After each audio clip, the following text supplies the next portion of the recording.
Welcome back. Own It 2013. My name is Harrison Welsheimer with MusicMunch, and I'm sitting with Nathen Maxwell of Flogging Molly and the Bunny Gang. Nathen, thank you very much for joining us tonight. Thank A real you. pleasure. Awesome set. Thank you. We were just talking, really like how you're using music to personalize your message or convey your message. Can you talk about what that is, what your beliefs are in your music? What my beliefs are in my music? Well, music has always been a way to communicate a message or a point of view. And my point of view is pretty simple. I think it's most people deep down. It's the same point of view. You want to love your neighbor, love your family, and when you start thinking about it and you start thinking really core about it, you realize this is one small pale blue dot in this cosmos. It's our Earth, and we're all family on that. Mm-hmm. So you want to love everybody, right? Mm-hmm. And that's pretty simple, and that's it. And so then you kind of take a critical look at the world, and you see these kind of seems like never-ending wars that we're in this cycle right now in life, and you're raised to think, oh, that's just the way it is. It's the way it was. It's the way it is. It's the way it always will be. And I just fundamentally disagree with that. Yeah. And I'm not alone. And so that's the message. Be critical, think for yourself, and go out there and be proactive to make the world a better place. Yeah, I like that. And using music to change that world. Yeah, well, I like dancing, I like singing, I like music, and I don't really like listening to people preach. You know what I mean? Yeah, right. So I'd rather first let the music hit people, and then if they feel like listening to the words, then do so. Mm-hmm. And if they feel like, maybe it relates or resonates with them as the truth or something that inspires them, beautiful. Job well done. If not, that's fine too. It's just music. Right. Yep. Right. It's just nothing music to get upset about. Yeah. Absolutely. Well, tell us about your journey, how you got involved in music, and then into Flogging Molly, and now the Bunny Gang. Well, I grew up with a very musical family. My father's a musician, and when I was a young boy and growing up, he was pursuing his musical career, and so I'd see him sometimes on the weekends and kind of follow him as a child, watching my dad in these different bands. And so I did grow up going to rehearsal studios and, once in a while be able to go to a concert. So I was always around music and just loved it.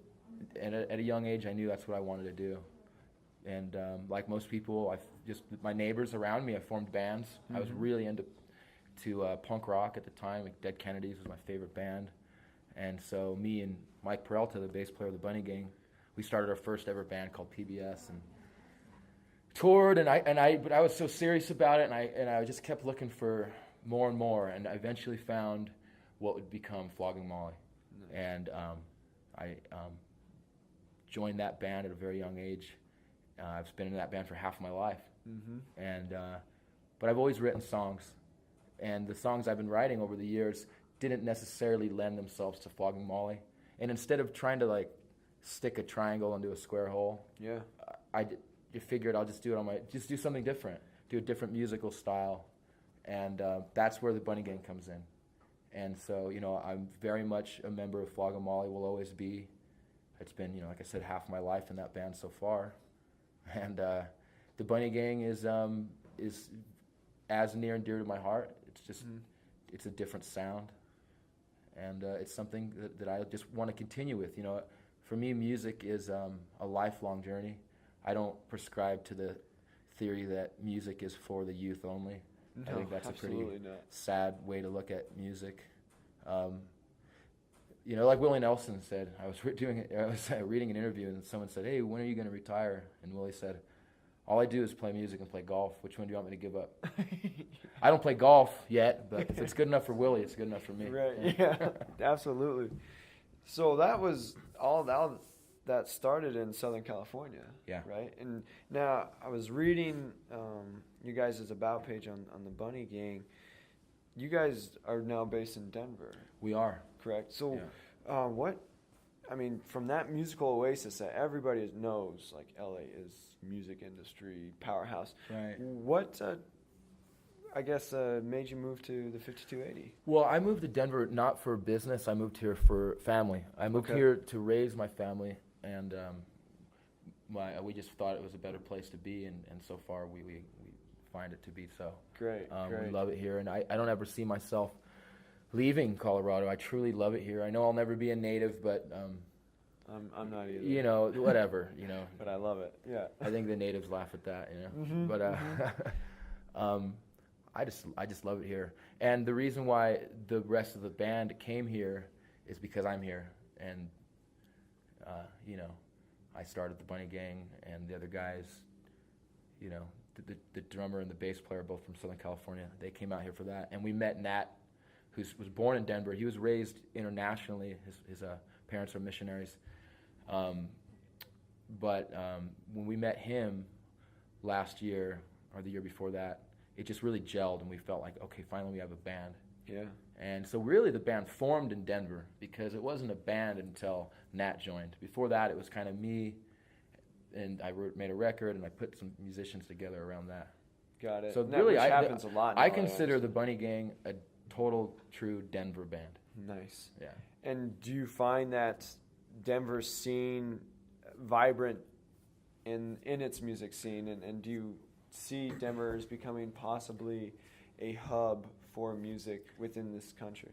I think Denver's always been a hub in its own way. Mm-hmm. You know, you look at, you know, back in the 70s, the Caribou Ranch, and, you know, Denver is obviously the main city in Colorado. So many artists have come through here, cut their teeth in here, in Boulder and Netherlands, and I think in its own way, Denver's always been a hub, and it still is. And now you have a lot of pop bands coming out of Denver, pop rock bands, hip hop bands. So, you know, the truth is, I'm new to the Denver scene. I'm excited to become part of the Denver scene. Mm-hmm. I've been spending most of my time touring and then at home with my family.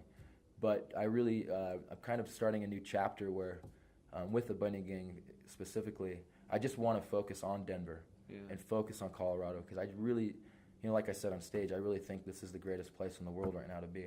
Yeah, I'd like to hear that, because that's how I feel too. I just feel the energy here is really propelling, you know. So for starting a business, for being a musician, whatever it is you're doing, there's just really positive energy in Denver. And that's I guess that's what I was trying to ask, but you said it, you know. Yeah, it's a great place. Bro. Awesome. Yeah. Great. Well, the last question I wanted to ask is, this entire event, Own It, is about having your own business or having something that you're passionate about and making the sacrifice to pursue it. What do those two words, own it, mean to you? Well, you know, it means owning your life and everything that encompasses, because all you have is your life, and it's yours, and it's nobody else's.